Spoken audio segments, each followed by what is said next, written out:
Typically, this is an RC car channel. However, there's hobbyists like me who also like to customize their full-scale rigs. And NovSight, a company that makes off-road LED lights for full-scale cars, said, hey, why don't we partner up with some of these guys that are customizing things that they love. And so I featured NovSight here on the channel before with pretty good response. And so when they reached out with their new Halo series, I had to try it out and show you guys. So let's head over to the bench now and take a closer look at these new lights. They're pretty wild. So here's a brand new set of 3-inch pod lights from NovSight in their Halo series. There's actually a bunch of different styles that they have to offer. They've got a dual pod setup. They've got a 6-inch light setup, but I thought this would look pretty cool on the A-pillar mounts of my Jeep. So let's get this thing out of the box. They have some really nice packaging, number one. I mean, look at that. They got everything laid out that should be in the box. They even gave me some decals to throw on the windows if I want to. But check this out, guys. This looks absolutely awesome. These are some really cool lights. What's so special about the Halo lights, they have an LED ring around the outside that lights up amber or white. They have spotlights, they have fog lights. They offer a variety of different styles for the light itself, but the big deal is that Halo. And I think they even have a newer series where the Halo could do different functions, where it like kind of scrolls around or blinks and stuff. So yeah, you definitely want to check out the series. But these are really well constructed lights, and I think you're going to be impressed with the way this kit is just assembled, the style of wiring and everything. And one thing that I had a question about was how to wire these up. And I've watched a lot of videos on how to wire them. People are all over the place, and I think this video is definitely going to help answer a lot of questions if you're looking to install these in your off-road truck or SUV. But yeah, check these out, guys. Like the silver housing, the back side of this is a cast metal, and then look at the wiring on this, all nicely coated with the insulation, grommets on the outside here. I mean, there just doesn't look like any gap over here on the connector side. Even the connector itself has these nice large clips, so it's just going to snap into place, hold together. And obviously they've got these covers too, so you can go completely amber. Lots of options right out of the box. Let's check out some of the other parts. They've got the blackout covers, so if you're in an area that requires you to cover up your off-road lights, you can go snap these on. And then let's get into some of the hardware over here. Got a nice bag of hardware. Uses Allen head screws. They've got lock washers and everything. They also give you the Allen wrenches in case you don't have that in your tool collection. There's the mount, nice and small, compact. But this is what I really got to show you guys. The wiring harness, this is what really impresses me. I'm kind of like into some electrical stuff. I definitely like rewiring my RC cars and such. But, you know, wiring is key. And I've had some other off-road lights where they're just giving you like speaker wire to connect your lights with. But these are really high quality setups. Again, the sheathing on the outside, it's going to be waterproof. Look at that. The connector there, again, I mentioned it's got this nice snap setup, but it also has a rubber gasket so no water gets inside.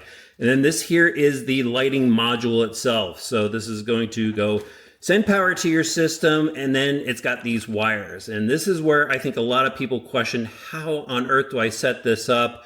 And so I've done a bit of research, and here's the deal. So obviously red's going to be your positive, black's going to be your ground, and these two are signal wires, okay? So they do give you a switch. You could go hook this up and normally push the buttons on the switch to activate the lights, turn on the fog light or the driving light, whichever one you picked. And then they have the halo light as well. So you could cycle through the halo button. It could be off, it could be amber, it could be white.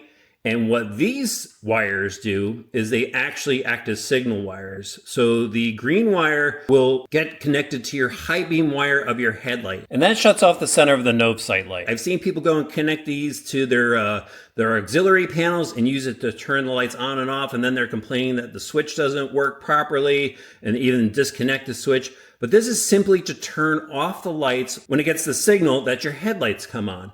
And then the yellow wire here, this gets connected to your daytime running lights, and it just gives it the signal that when those lights come on, that the halo will come on. And then you could go and use a switch to cycle through the light if you want to. If you go and hook this up to one of your auxiliary switches, it's just going to shut that halo on and off, and it's only going to be amber from the information that I've gathered. So yeah, I'm definitely going to install this switch because I actually don't have an auxiliary panel I'm not going to install the headlight switch or the headlight signal wire, but I am going to install this using a fuse tap. I'm going to show you how to do all that. Let's head over to the truck and get this setup installed. So before you get started, you're obviously going to need some sort of mounting setup. You want to plan that ahead of time, whether it be on your front bumper or maybe you need some A-pillar mounts like this.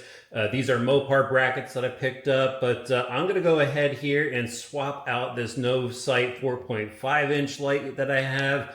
Absolutely love this. Got a ton of comments and compliments about it. But I think this new light is going to look really good. I've already gone ahead here and installed the bracket. Now, I think you can basically put this on two ways depending on how you want the offset. So I want this more centered, so I have the tab facing forward, or you can of course turn around and have it back, have it, stick out a little bit farther, but I want this centered on the bracket. So what I'm going to do now, I'm going to pull off this assembly, remove my old light, bolt up the new one, and run the wire back through the cowl cap here.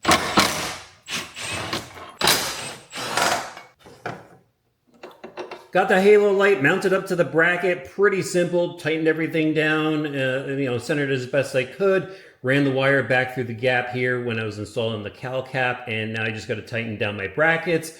Repeat the process on the other side, and then we'll get to wiring under the hood. First up, you're gonna have to find a spot to locate this module here. Luckily, with my particular Jeep, I've got this pocket I could stuff it into along with any extra wires. But first up, you're just gonna take your wire harnesses, go over to your lights, run it back along the firewall, zip tie it up wherever you can, and then I'm gonna move on to the power wires. So obviously, first up, you're going to want to hook up your positive and negative wires. Luckily with the Jeep, there's a little accessory tab here on the battery where the positive could go. And then there's a small black nut of the frame here where the negative could go. And I'm going to show you what I'm going to do with the two signal wires.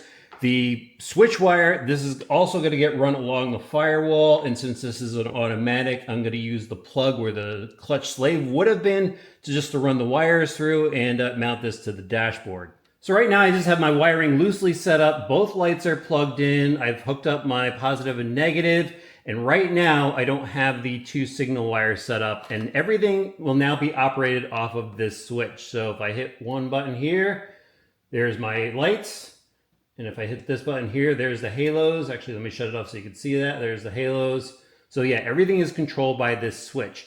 Now, when I go and hook up the yellow wire to the 52 fuse here with a fuse tap, that's when it's going to turn the halos on by itself. And again, this is supposed to be attached to your high beam wire, so it detects when your high beams come on and it will shut the lights off. I'm not going to use that. I'm not going to go high beam anybody with all of my lights. So I'm just going to tape that off, and we're going to hook up this wire next. So to hook up that signal wire, you can see it over there, the yellow wire, I used a micro fuse tap. Definitely don't get the mini. That's not going to work for you.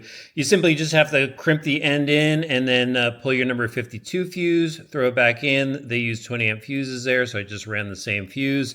I'll just throw the cap back on, and this is set to go. So I ran the switch in through the steering column boot, and then they give you some two-sided tape to apply to the switch. Just clean off any of your panels here of any detail, silicone spray or anything. Use a good cleaner for that.